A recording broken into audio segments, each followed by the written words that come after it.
Walang kill order, Davao Death Squad o di kaya isang common plan para sa isang malawakang patayan at inosente si dating Pangulong Rodrigo Duterte. Ilan lamang to sa mga naging pahayag ni Defense Counsel Nicholas Kaufman sa ikatlong araw ng confirmation of charges hearing para sa dating Pangulo. Reporting mula rito sa International Criminal Court, ako si Tristan Nodalo. Pag-usapan natin kung paano nga ba inilatag ng defense team ang kanilang mga argumento para tibagin ang mga akusasyon ng prosekusyon. Una ang aligasyon ng prosekusyon na may widespread civilian attack sa population sa Pilipinas. Ayon kay Kaufman, ang mga patayan na nangyari noong mayor si dating Pangulong Duterte ay makukonsiderang hardly widespread. Dinownplay din ni Kaufman ang mapa na nagpapakita ng extrajudicial killing sa bansa. Hindi rin daw niya anya maunawaan kung paano ipinag-utos ng dating Pangulo ang malawakang patayan sa bansa kung pinangakuan niya ang mga Pilipino ng loyalty. Malinaw din daw na ang naganap na patayan noong drug war ay randomly selected sa isang maliit na bahagi ng populasyon, partikular na sa mga kriminal. But not one demonstrable incident set out in the prosecution's document containing the charges which details an act of murder committed as a result of a direct order given by him. This, in and of itself, should be sufficient to convince any reasonable bystander observing the conduct of these proceedings that Rodrigo Duterte is innocent of these charges leveled at him. Dumako naman tayo sa iba't ibang mode of liabilities na paratang kay dating Pangulong Duterte. Kinwestiyon ni Kaufman ang timing ng ICC investigation. Bakit daw naghintay pa ng 4 na taon ng ICC para ito simulan kung maaari naman daw ginawa ang investigasyon bago pa kumalas ang Pilipinas sa Rome Statute. Nabanggit din ni Kaufman ang kawalan ng causal nexus o link na direktang mag-uugnay sa dating Pangulo sa mga krimen. Ayon sa abogado, walang direct order mula sa dating Pangulo na gawin ang mga pagpatay na saklaw ng ICC investigation. The prosecution knows that it is not enough simply to assert that Rodrigo Duterte said outrageous things and that deaths occurred, and so, as a result, he must be criminally responsible. There is a requirement for what is called a causal nexus.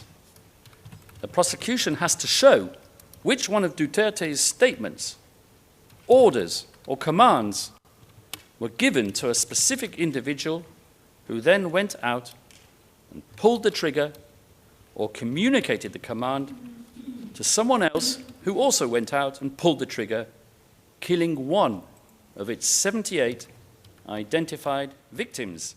Ayon pa kay Kaufman, dahil walang maipakitang direct evidence ang prosekusyon, ginawang indirect co-perpetrator ang dating Pangulo para sa tinatawag na isang common plan. Ginamit din ni Kaufman ang Command Circular 16, 2016 na naging basehan ng pinaigting na malawakang kampanya kontra droga.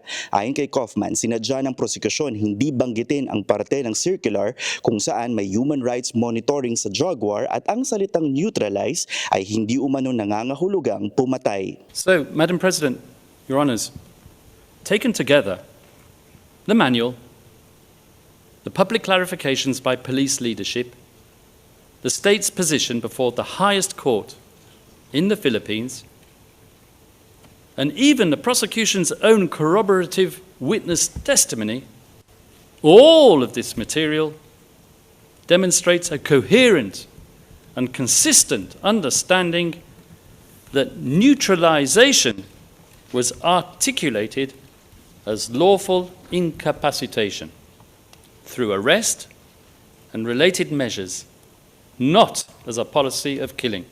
Sabi pa ni Kaufman, kung ang pag-uusapan ay ang common plan na pasok sa counts 2 and 3 ng crimes against humanity for murder at attempted murder ni dating Pangulong Duterte, ay maaari ng pack up at magsiuwian na dahil para sa kanya, inosente ang Pangulo.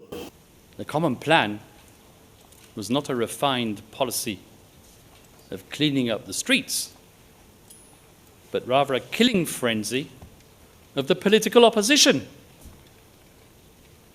Obviously, no such policy existed and no such policy is alleged.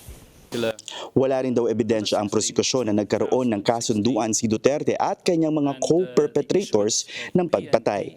None of the indicators I have mentioned up until now have shown in any way a mutual meeting of minds between alleged co-perpetrators, evincing a communality of purpose or an agreement to act in an illegal fashion. Nilabas din ni Kaufman ang datos ng umano'y drug-related deaths noong Duterte at Marcos administration at aniya hindi ganap na nawala ang patayan sa kasagsagan ng Marcos admin. The victims' representatives not clamoring for accountability for those deaths? Or is it of no consequence now that Mr. Duterte is sitting in the ICC detention center? Kinwestiyon din ang kredibilidad ng ilan sa mga witnesses ng prosekusyon, kabilang na yung kanilang star witnesses na kinilala lamang na P1 at P3. Ang isa sa kanila ay self-confessed murderer. Samantala, nagkaroon din ng 5 minutong private session sa ikalawang sesyon ng confirmation of charges hearing kung saan nagkaroon ng pag-uusap sa pagitan ni Kaufman at si ICC prosecutor lawyer Julian Nichols. Private session ay ginagawa kung may mga hindi dapat marinig ang publiko o may confidential information na nagaganap sa pagdinig.